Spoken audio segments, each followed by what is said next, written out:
સરપંચ બાપુ, તમે આ સમયે અહીં મારા ઓરડામાં શું કામ છે? કિરણ બાપુ તો સવારના વડોદરા ગયા છે. તમારે કઈ કામ હોય તો હવેલીના મોટા મુનિમજીને મળો.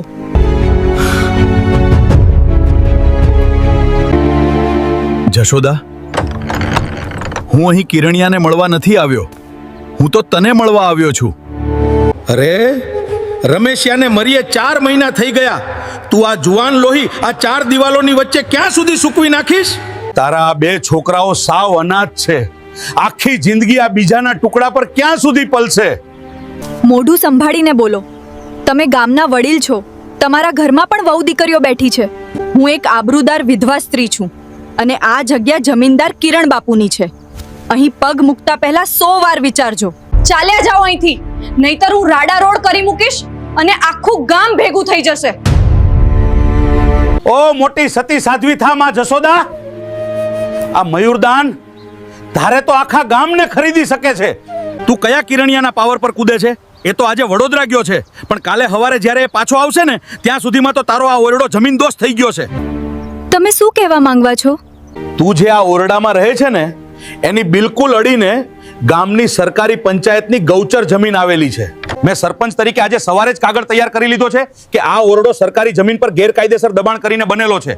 જો તું આજે રાત્રે મારી હવેલીએ ન આવી, મારી વાત ના માની, તો કાલે સવારે 9 વાગે પંચાયતનું જેસીબી લાવીને આ આખો ઓરડો તોડી પાડીશ. તને અને તારા આ અનાથ બચાવડાને કપડા સાથે રસ્તા પર ફેંકી દઈશ. આખા રામપુરા ગામમાં કોઈની તાકાત નથી કે તને રોટલો આપે કે પગ મૂકવા જગ્યા આપે. વિચારી લેજે, આબરૂ વાલી છે કે આ ઘર?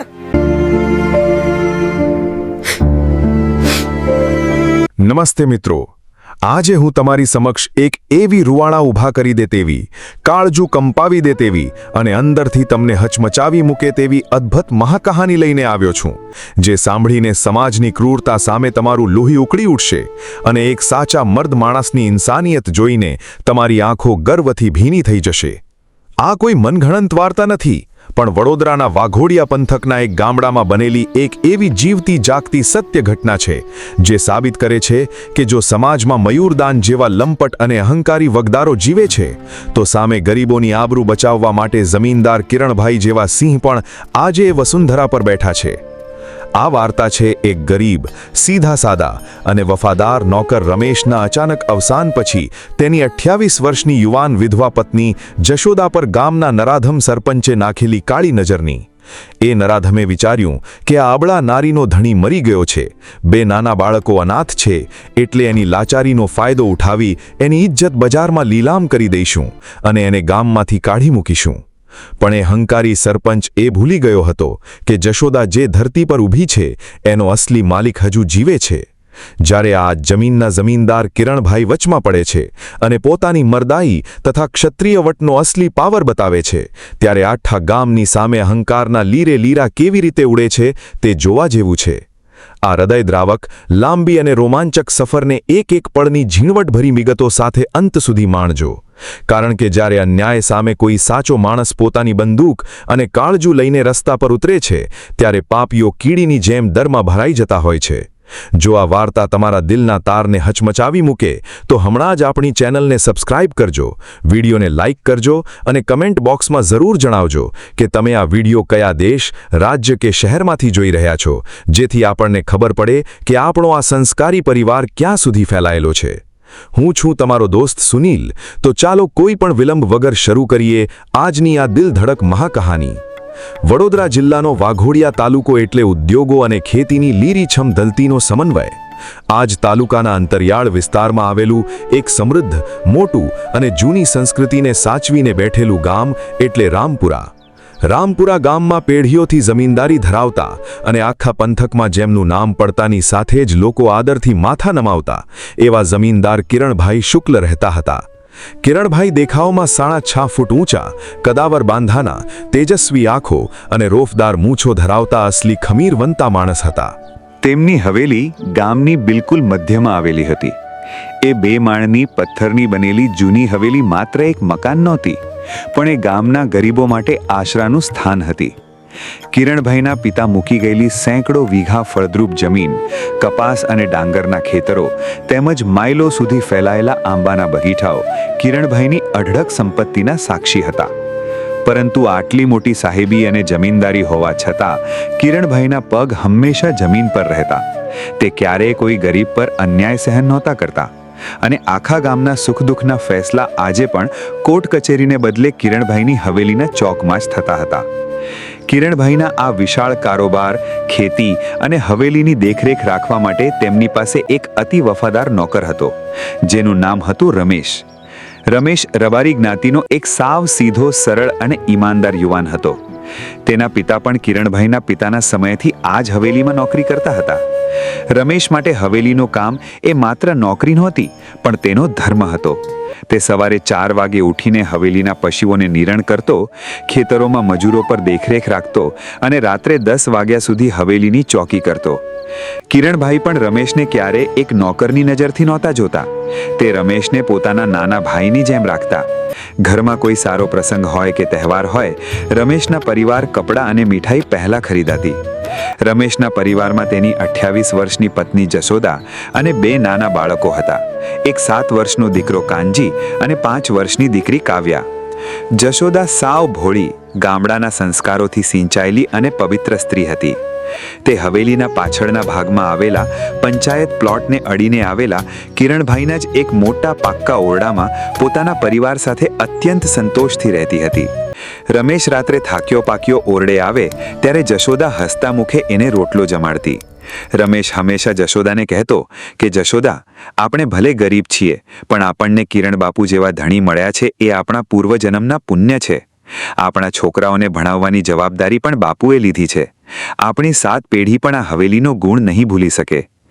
બધું જ બહુ સુંદર અને શાંતિથી ચાલી રહ્યું હતું. આખો પરિવાર ખુશ હતો. ત્યાં જ વર્ષ 2024ના ચોમાસામાં કુદરતે એક એવો કારમો ઘા કર્યો કે આખો હસતો રમતો પરિવાર એક ક્ષણમાં વેરવિખેર થઈ ગયો. ઓગસ્ટ 2024નો એ દિવસ હતો. આકાશમાં કાળા ડિબાંગ વાદળો ઘેરાયા હતા અને વાઘોડિયા પંથકમાં ધોધમાર વરસાદ પડી રહ્યો હતો. કિરણભાઈના મુખ્ય ખેતરમાં ડાંગરની રોપણી ચાલી રહી હતી. રમેશ મજૂરોની સાથે ખેતરમાં ઊભો રહીને કામ કરાવી રહ્યો હતો. અચાનક આકાશમાં ભયાનક ગડગડાટ થયો અને કાન ફાડી નાખે તેવા અવાજ સાથે એક વીજળી સીધી ખેતરની મધ્યમાં ઊભેલા રમેશ પર ત્રાટકી.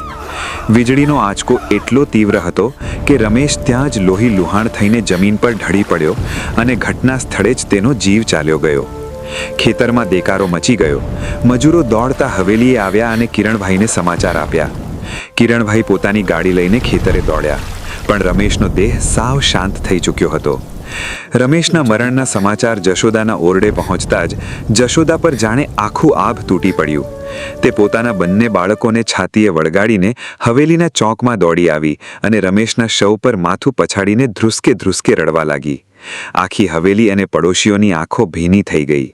માત્ર 28 વર્ષની નાની ઉંમરે જ જશોદાના માથા પરથી કાયમ માટે કંકુ ભૂસાઈ ગયું હતું. 2 નાના અબૂધ બાળકો પિતા વગરના સાવ અનાથ થઈ ગયા હતા. રમેશની અંતિમ ક્રિયાનો આખો ખર્ચ કિરણભાઈએ પોતે ઉપાડ્યો અને સ્મશાનમાં રમેશની ચિતાને અગ્નિ અપાતી વખતે કિરણભાઈની આંખોમાંથી પણ આંસુ વહી રહ્યા હતા. રમેશના 12માની વિધિ પતી ગયા પછી કિરણભાઈ પોતે જશોદાના ઓરડે ગયા.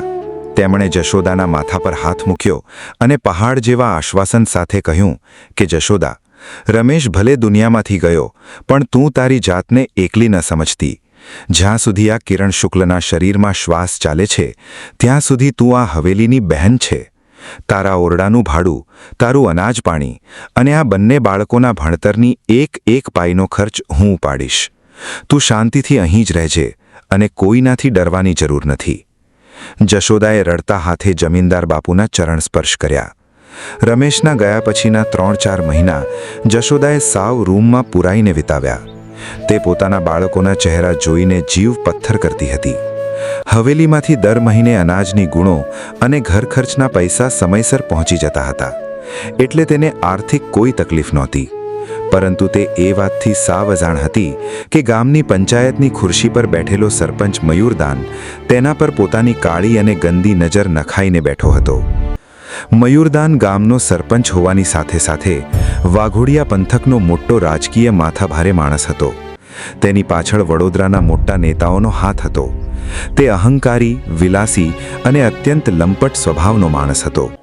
ગામની કોઈ ગરીબ વહુ દીકરી તેનાથી સુરક્ષિત નહોતી. તે પંચાયતના પાવર અને પૈસાના જોરે આખા ગામને પોતાની મુઠ્ઠીમાં રાખતો હતો. જો કે કિરણભાઈની જમીનદારી અને રૂઆબ સામે મયુરદાનની હિંમત નહોતી ચાલતી, એટલે તે હંમેશા કિરણભાઈની પીઠ પાછળ જ પોતાના કાળા કારનામા કરતો હતો. જ્યારે મયુરદાનને ખબર પડી કે રમેશ મરી ગયો છે અને જશોદા સાવ એકલી પડી ગઈ છે, ત્યારે તેના મનમાં પાપ જાગ્યું. જશોદા ગરીબ હોવા છતાં દેખાવમાં અત્યંત તેજસ્વી અને સુંદર સ્ત્રી હતી. મયુરદાન જ્યારે પણ પોતાની સરકારી જીપ લઈને હવેલીના પાછળના રસ્તા પરથી નીકળતો, તે કૂએ પાણી ભરવા જતી જશોદાને લાલચુ નજરે તાકી રહેતો. તેણે વિચાર્યું કે આ વિધવા નારી પાસે હવે કોઈ પુરુષનો સહારો નથી.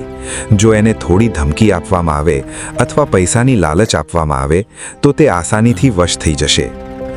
નવેમ્બર 2025નો એ દિવસ હતો. બપોરના આશરે 2 વાગ્યા હતા. ગામમાં સાવ સુનકાર હતો, કારણ કે શિયાળાની હળવી ઠંડીને કારણે લોકો પોતપોતાના ઘરોમાં આરામ કરતા હતા. આ જ સમયનો ફાયદો ઉઠાવીને મયુરદાને ગુપ્ત પ્લાન બનાવ્યો. તે દિવસે સવારે જ કિરણભાઈ વડોદરાના કલેક્ટર સાહેબ અને જમીન મહેસૂલ અધિકારીઓને મળવા માટે સવારના જ શહેરમાં ગયા હતા અને રાત્રે મોડા પાછા આવવાના હતા. હવેલીમાં માત્ર અબૂધ નોકરો અને સ્ત્રીઓ જ હતા. સરપંચ મયુરદાન પોતાની જીપ હવેલીથી થોડે દૂર ઊભી રાખીને ચૂપચાપ પાછળના રસ્તેથી જશોદાના ઓરડા પાસે આવી પહોંચ્યો.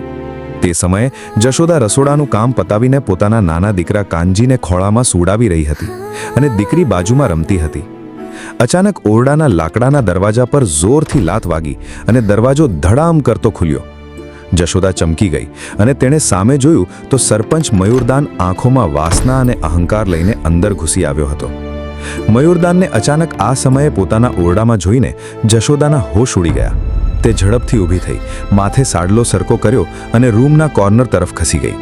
તેણે ધ્રુજતા અવાજે પૂછ્યું, સરપંચ બાપુ, તમે આ સમયે અહીં મારા ઓરડામાં? શું કામ છે?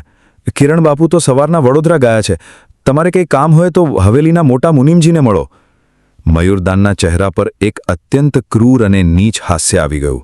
તેણે પાછળ ફરીને ઓરડાનો દરવાજો અડધો વાસી દીધો અને જશોદાની સાવ નજીક આવતા બોલ્યો, જશોદા, હું અહીં કિરણિયાને મળવા નથી આવ્યો, હું તો તને મળવા આવ્યો છું.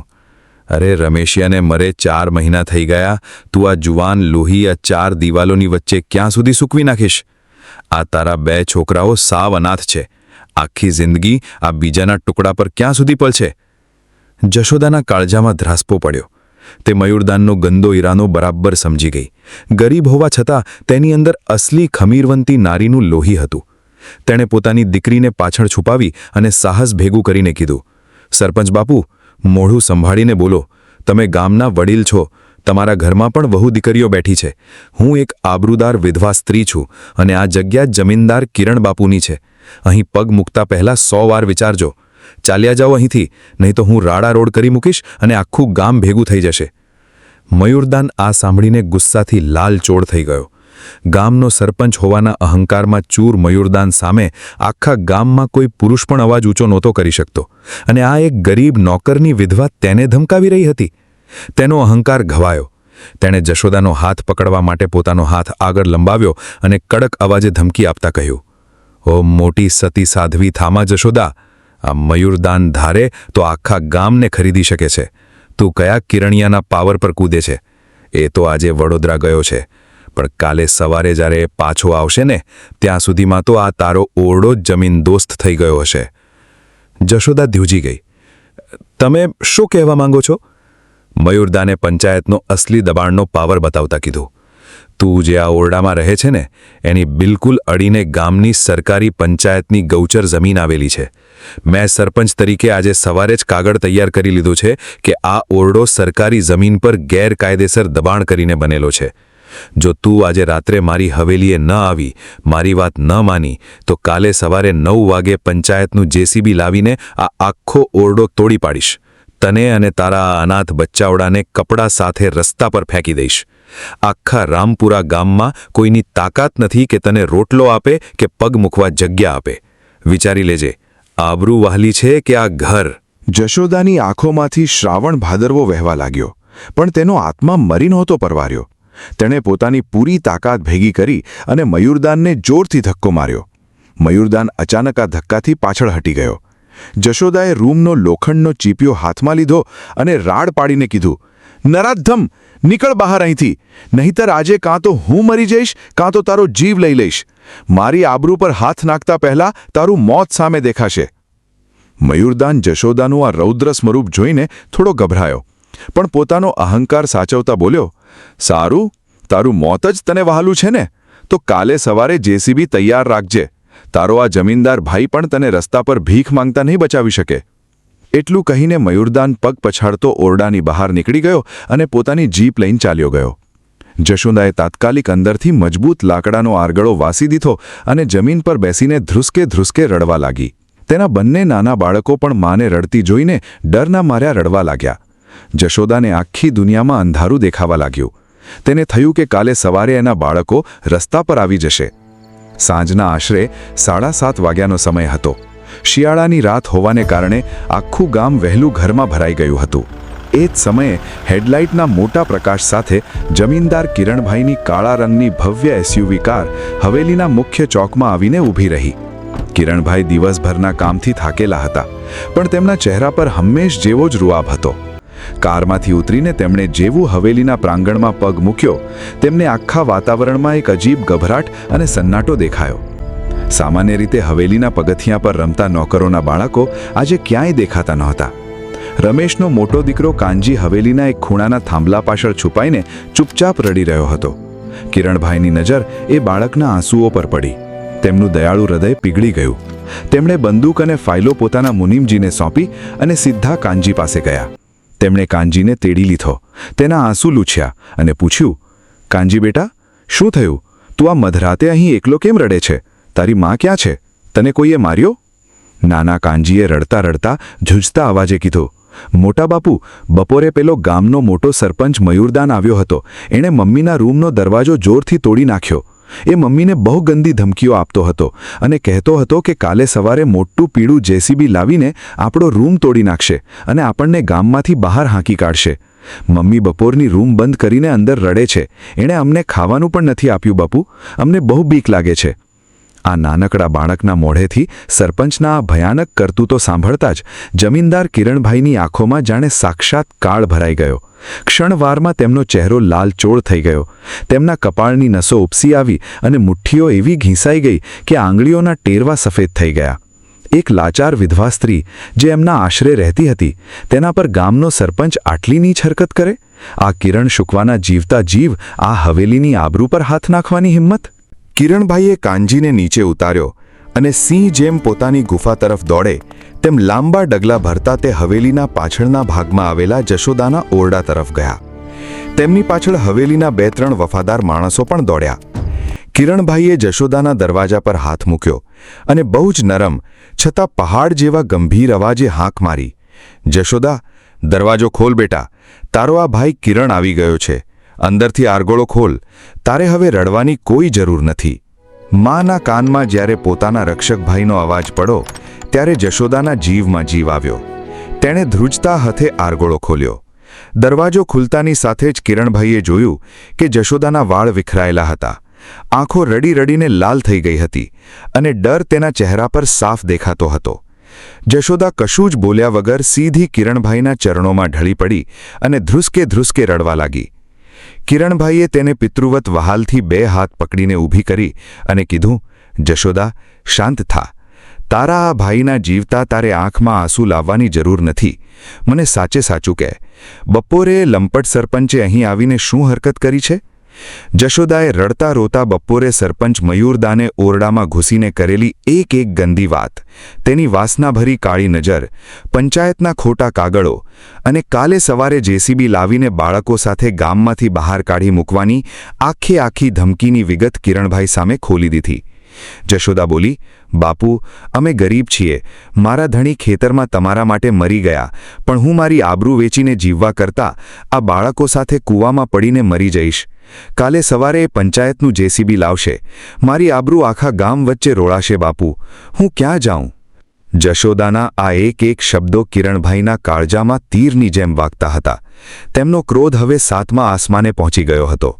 તેમણે જશોદાના માથા પર પોતાનો મોટો હાથ મૂક્યો અને આખી હવેલી ધ્રુજી જાય તેવી સિંહ ગર્જના સાથે કહ્યું, જશોદા, તું આ રામપુરા ગામના જમીનદાર કિરણ શુક્લની સગી બહેન છે આજથી.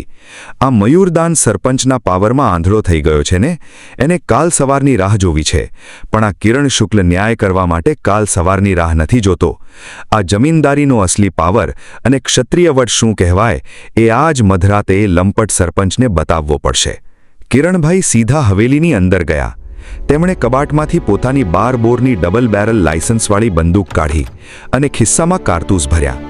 તેમણે હવેલીના 5 અતિ મજબૂત, લાકડીબાજ અને વફાદાર કાઠી દરબારોને બોલાવ્યા અને કીધું, ગાડીઓ કાઢો. આજે આ ગામના ચોરા પર સરપંચના પાપનો ફેસલો આજ મધરાતે થશે. કિરણભાઈ પોતાની મોટી કાળા રંગની ગાડીમાં બંદૂક સાથે આગળની સીટ પર બેઠા. પાછળ બીજી એક જીપમાં હવેલીના માણસો હથિયારો સાથે ગોઠવાઈ ગયા. બંને ગાડીઓ પૂરપાટ ઝડપે રામપુરા ગામના મુખ્ય ચોક તરફ રવાના થઈ. રાતના આશરે 8:30 વાગ્યા હતા. ગામના મુખ્ય ચોરા પર આવેલી પંચાયત કચેરીની બહાર લાઇટોના પ્રકાશમાં સરપંચ મયુરદાન પોતાના 10-12 હથિયારબંધ સાગીરદો સાથે બાંકડા પર બેસીને હુક્કો ગગડાવી રહ્યો હતો. તે મોટેથી હસતો હતો અને પોતાના માણસોને કહી રહ્યો હતો કે કાલે સવારે 9 વાગે જેસીબી તૈયાર રાખજો. પેલી રમેશિયાની વિધવાને એવી પાઠ ભણવવી છે કે આખું ગામ જોતું રહી જાય. ત્યાં જ અચાનક ગામના રસ્તા પરથી પૂરપાટ ઝડપે આવતી કિરણભાઈની એસયુવી ગાડી જોરદાર બ્રેકના અવાજ સાથે બિલકુલ પંચાયતના ચોકની મધ્યમાં આવીને ઊભી રહી. ગાડીની હેડલાઇટોનો સીધો તીવ્ર પ્રકાશ મયુરદાનની આંખો પર પડ્યો. મયુરદાન અને તેના માણસો ચમકીને ઊભા થઈ ગયા. ગાડીનો દરવાજો ખુલ્યો અને તેમાંથી જ્યારે 6.5 ફૂટ ઊંચા જમીનદાર કિરણભાઈ હાથમાં બંદૂક લઈને આંખોમાં અંગારા વરસાવતા ઉતર્યા ત્યારે આખા ચોકમાં 1 સેકન્ડમાં સ્મશાન જેવો સન્નાટો છવાઈ ગયો. મયુરદાનના હાથમાંથી હુક્કો છૂટીને જમીન પર પડી ગયો. તેના સાગરીતો જે હાથમાં લાકડીઓ લઈને ઊભા હતા તે કિરણભાઈના તેજ અને રૂઆબ સામે એક ડગલું પાછળ હટી ગયા. કિરણભાઈએ કોઈ પણ જાતના સંકોચ વગર લાંબા ડગલા ભરતા સીધા મયુરદાનની પાસે ગયા. મયુરદાન કશું બોલે તે પહેલાં જ કિરણભાઈએ પોતાનો ડાબો હાથ આગળ વધારીને સરપંચની કોલર પકડી લીધી અને તેને એક એવો જોરદાર ઝાટકો માર્યો કે મયુરદાન હવામાં ફંગોળાઈને સીધો જમીન પર જઈને પડ્યો. મયુરદાનના 2-3 ખાસ સાગરીતો લાકડીઓ લઈને કિરણભાઈ તરફ દોડ્યા. પણ એ જ ક્ષણે કિરણભાઈએ પોતાની બંદૂક હવામાં લોડ કરી અને પાછળથી આવેલા હવેલીના કાઠી દરબારોએ પોતાની તલવારો અને કટાર બહાર કાઢી લીધી. કિરણભાઈના માણસોએ ગર્જના કરી કે જો એક પણ પાછળથી આગળ વધ્યો છે તો ખોપરીઓ હવામાં ઉડશે. સરપંચના બધા સાગરીતો સસલાની જેમ ત્યાં જ થંભી ગયા. કિરણભાઈએ જમીન પર પડેલા સરપંચ મયુરદાનની છાતી પર પોતાનો ભારે બૂટ મૂકી દીધો અને બંદૂકની ગરમ નળી સીધી તેના કપાળ પર ચોંટાડી દીધી. કિરણભાઈનો અવાજ આખા ગામમાં સિંહની ગર્જનાની જેમ ગુંજવા લાગ્યો. મયુરદાન, તારામાં સરપંચનો બહુ મોટો પાવર આવી ગયો છે ને? એક ગરીબ, લાચાર અને અનાથ બાળકોની વિધવા મા પર કાળી નજર નાખતા તારો જીવ કેમ ન ચાલ્યો ગયો? તું જે પંચાયતની ખુરશી પર બેસીને ગર્વ કરે છે ને, એ રામપુરા ગામની અડધી જમીન આજે આ કિરણ શુક્લાના બાપ દાદાના નામે કાયદેસર બોલે છે. તે બપોરે ઓરડામાં જઈને કીધું ને કે તું એને જેસીબી ફેરવીને ગામમાંથી કાઢી મૂકીશ. મયુરદાનના મોઢામાંથી લાળ વહેવા લાગી. તેનો બધો જ રાજકીય પાવર, અહંકાર અને મરદાઈ 1 સેકન્ડમાં પાણીની જેમ ઓગળી ગયા. તેને મોત સામે દેખાતું હતું. તે ધ્રુજતા હાથે કિરણભાઈના પગ પકડવા લાગ્યો અને ઘીંગિયાતા અવાજે બોલ્યો, જમીનદાર બાપુ, મારી ભૂલ થઈ ગઈ, મને માફ કરી દો. મને ખબર નહોતી કે રમેશની વિધવા તમારા આશરે છે. હું કાલે સવારે કોઈ જેસીબી નહીં લાવું. હું એક કાગડો ફાડી નાખીશ. પ્લીઝ બાપુ, બંદૂક નીચે કરો, મને જીવતો છોડી દો. કિરણભાઈએ પોતાની બંદૂકની નળી તેના કપાળ પર સહેજ વધુ ભીંસી અને કીધું, હવે સાંભળ, કાન ખોલીને સાંભળી લે તું અને તારા આ આખા ગામના સાગરીતો. કાલે સવારે 9 વાગે આ જ ચોકમાં પંચાયત ભરાશે, પણ એ જેસીબી જશોદાનો ઓરડો તોડવા માટે નહીં, પણ કાલે સવારે હું આખા ગામની પંચાયત વચ્ચે જશોદાને મારી સગી બહેન માનીને તેના હાથે મારા કાંડા પર પવિત્ર રાખડી બંધાવીશ અને એના એ જૂના ઓરડાની જગ્યાએ આખા ગામની સામે હું મારા પોતાના 5 લાખના ખર્ચે એ ગરીબ બહેનને પાક્કું આધુનિક મકાન બનાવી આપીશ. જો તારા બાપમાં કે તારા વડોદરાના નેતાઓમાં તાકાત હોય તો એક પણ સરકારી કાગળ આડો લાવીને બતાવજે, તને આ જ ચોકમાં જીવતો દાટી દઈશ. કિરણભાઈએ મયુરદાનની છાતી પરથી પગ હટાવ્યો અને તેના મોઢા પર થૂકીને પોતાની ગાડી તરફ ચાલતા થયા. તેમણે પોતાના માણસોને કીધું, ચાલો, કાલે સવારે 9 વાગે આ જ ચોકમાં પંચાયત ભરાશે. કિરણભાઈની ગાડીઓ ધૂળ ઉડાડતી હવેલી તરફ પાછી ફરી. સરપંચ મયુરદાન જમીન પર બેઠો બેઠો હાંફતો હતો અને તેના કપાળ પર મોતનો પરસેવો વળી ગયો હતો. બીજા દિવસે સવારે આખા રામપુરા ગામમાં વાત વાયુવેગે ફેલાઈ ગઈ હતી કે જમીનદાર કિરણભાઈએ મધરાતે સરપંચને ધોઈ નાખ્યો છે અને આજે સવારે મોટો ફેસલો થવાનો છે. સવારના બરાબર 9 વાગ્યા સુધીમાં આખું ગામ, સ્ત્રીઓ, પુરુષો અને વડીલો ચોકમાં ભેગા થઈ ગયા હતા. ચોકની એક તરફ પંચાયતનું પીળું જેસીબી મયુરદાને મજબૂરીમાં આવીને ઊભું રાખવું પડ્યું હતું. મયુરદાન પોતે માથા પર પટ્ટી બાંધીને હાથ જોડીને પંચાયતના સ્ટેજ પર નીચું માથું રાખીને બેઠો હતો. એ જ સમયે હવેલીની ગાડીઓ ચોકમાં પ્રવેશી. કિરણભાઈ પોતે ગાડી ચલાવી રહ્યા હતા. ગાડીના પાછળની સીટ પર જશોદા બહુ જ સુંદર સાડી પહેરીને, માથા પર આબરૂનો સાડલો રાખીને પોતાના બંને બાળકો સાથે બેઠી હતી. કિરણભાઈએ ગાડી ઊભી રાખી અને પોતે ઉતરીને જશોદા માટે ગાડીનો દરવાજો ખોલ્યો. જમીનદારને પોતાની નોકરાણી માટે દરવાજો ખોલતા જોઈને આખા ગામની આંખો ફાટી ગઈ. કિરણભાઈ જશોદા અને તેના બાળકોને માનભેર પંચાયતના સ્ટેજ પર લઈ આવ્યા. કિરણભાઈએ આખા ગામ સામે જોઈને સિંહની જેમ કીધું, ગામના વડીલો, આજથી આ જશોદા કોઈ અનાથ કે લાચાર વિધવા નથી. આ રામપુરાના જમીનદાર કિરણ શુક્લને સગી બહેન છે. કાલે બપોરે આ સરપંચ મયુરદાને એના ઓરડામાં ઘૂસીને જે નીચ હરકત કરી છે, એના બદલામાં જો એ અત્યારે આખા ગામ વચ્ચે જશોદાના પગમાં પડીને માફી નહીં માંગે તો હું હમણાં જ એને સરપંચ પદેથી હટાવવાનો અને જેલ ભેગો કરવાનો કાનૂની આદેશ કલેક્ટર સાહેબ પાસેથી લાવીશ. મયુરદાન પાસે કોઈ રસ્તો નહોતો. તેની પાછળ ઊભેલા નેતાઓએ પણ કિરણભાઈનું નામ સાંભળીને હાથ ઊંચા કરી દીધા હતા. મયુરદાન ધ્રુજતા પગે સ્ટેજ પર આગળ આવ્યો અને આખા ગામની હાજરીમાં રડતા અવાજે જશોદાના પગ પકડી લીધા અને બોલ્યો, બહેન જશોદા, મને માફ કરી દે. મારાથી બહુ મોટું પાપ થઈ ગયું હતું. આજ પછી તારા ઘર તરફ જોવાની મારી હિંમત નહીં થાય. જશોદાની આંખોમાં આ સમયે આંસુ હતા, પણ એ લાચારીના નહીં, પણ પોતાના વીરભાઈના કારણે મળેલી આબરૂ અને વિજયના હતા. ત્યારબાદ સ્ટેજ પર જ પૂજાની થાળી મંગાવવામાં આવી. જશોદાએ અત્યંત પવિત્ર ભાવે પોતાના વીરભાઈ કિરણભાઈના કપાળ પર કુમકુમનો તિલક કર્યો, ચોખા ચોંટાડ્યા અને તેમના મજબૂત કાંડા પર પવિત્ર રેશમની રાખડી બાંધી દીધી. કિરણભાઈએ જશોદાના માથા પર હાથ મૂકીને આખા ગામની સામે વચન આપ્યું કે જશોદા, આ ભાઈનું વચન છે કે જ્યાં સુધી મારા શરીરમાં શ્વાસ ચાલશે ત્યાં સુધી આખા પંથકમાં કોઈ માયના લાલની તાકાત નથી કે તારી કે તારા બાળકોની સામે આંખ ઊંચી કરીને પણ જોઈ શકે. કિરણભાઈએ એ જ ક્ષણે જેસીબીના ડ્રાઈવરને આદેશ આપ્યો કે ચાલ જેસીબી હવેલીની પાછળ લઈ લે. કિરણભાઈએ પોતાના ખર્ચે રમેશના એ જૂના ઓરડાને તોડીને ત્યાં માત્ર 2 મહિનાની અંદર એક ભવ્ય, આધુનિક અને પાક્કું મકાન બનાવી આપ્યું. એટલું જ નહીં, કિરણભાઈએ રમેશના બંને બાળકો કાનજી અને કાવ્યાના નામે બેંકમાં 5-5 લાખ રૂપિયાની ફિક્સ ડિપોઝિટ કરાવી દીધી, જેથી તેમના ભણતર અને ભવિષ્યમાં ક્યારેય કોઈ અડચણ ના આવે. આજે જશોદા રામપુરા ગામમાં પૂરા સ્વાભિમાન, આબરૂ અને ગૌરવ સાથે જીવે છે. ગામના લોકો હવે તેને જમીનદારની બહેન કહીને બોલાવે છે અને રસ્તામાં મળતા જ આદરથી હાથ જોડે છે. લંપટ સરપંચ મયુરદાનનો અહંકાર એવો ભાંગ્યો કે તે હવે પંચાયતની ઓફિસમાં પણ મોં છુપાવીને બેસે છે અને તેની કાળી નજર કાયમ માટે બંધ થઈ ગઈ છે. બોધ. મિત્રો, આ હૃદય હચમચાવી મૂકે તેવી સત્ય ઘટના આપણને એ પાઠ શીખવે છે કે સત્તા, પૈસો, વગ કે પદ ગમે તેટલું મોટું હોય, પણ જો એનો ઉપયોગ કોઈ લાચાર, ગરીબ કે વિધવા સ્ત્રીની આબરૂ લૂંટવા માટે કે એને ડરાવવા માટે થતો હોય તો એ સત્તા સાવ નરક સમાન છે. સાચી મરદાઈ એ નથી કે તમે કોઈ ગરીબની લાચારીનો ફાયદો ઉઠાવો, પણ સાચી મરદાઈ અને સાચો પાવર એ છે કે જ્યારે કોઈ અબળા નારી પર આફત આવે ત્યારે પોતાના પદ અને સંપત્તિને નેવે મૂકીને એના રક્ષણ માટે કાળ બનીને ઊભા રહી જવું. વડીલો અને બહેન દીકરીઓની ઇજ્જત કરો એ જ સાચો ધર્મ છે અને કુદરત પણ એવા જ માણસોની પડખે ઊભી રહે છે. જો આ વાર્તા તમને ગમી હોય અને જમીનદાર કિરણભાઈનો આ ક્ષત્રિય વટનો અસલી પાવર તમને ગમ્યો હોય તો વિડીયોને લાઇક કરી તમારા મિત્રો અને ગ્રુપ સાથે વધુમાં વધુ શેર કરજો, જેથી સમાજના આવા લંપટ સરપંચોને પાઠ મળે. ચેનલને સબસ્ક્રાઇબ કરવાનું ભૂલતા નહીં. ફરી મળીશું આવી જ એક ચોંકાવનારી સત્ય ઘટના સાથે. ત્યાં સુધી જય શ્રી કૃષ્ણ.